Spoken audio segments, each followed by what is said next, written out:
tell me what. Yes. So, ayan na guys. Kakain na tayo. Ouch! Si mama? Yes, yung sa simbahan. Maglagay tayo ng carrots.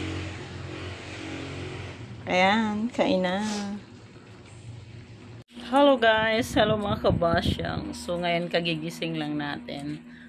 Magluto tayo ng chicken apritada. So, ready na natin ang ating mga ingredients.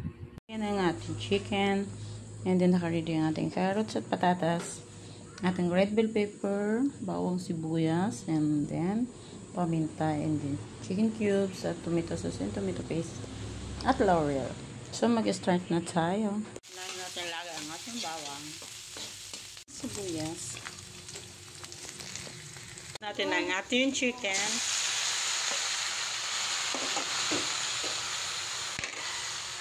Lagay tayo ng paminta.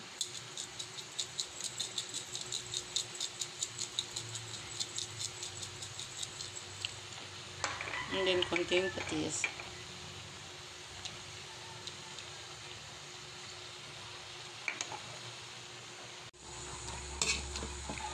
Halo-haloin natin siya guys para hindi siyang masunog.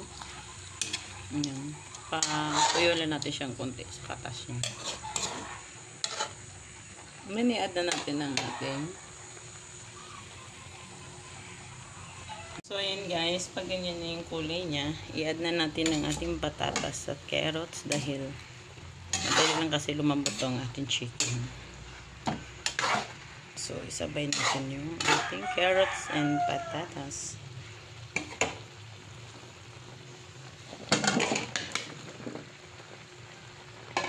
Natin ang ating tomatoes. Lagyan na natin ang ating dahong laurel and then maglagay tayo ng chicken cubes.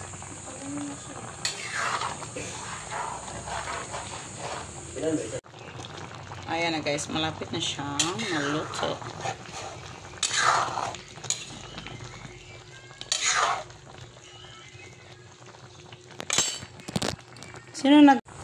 And then ilagay na natin ang ating red bell pepper. And then mag-add tayo ng konting asin.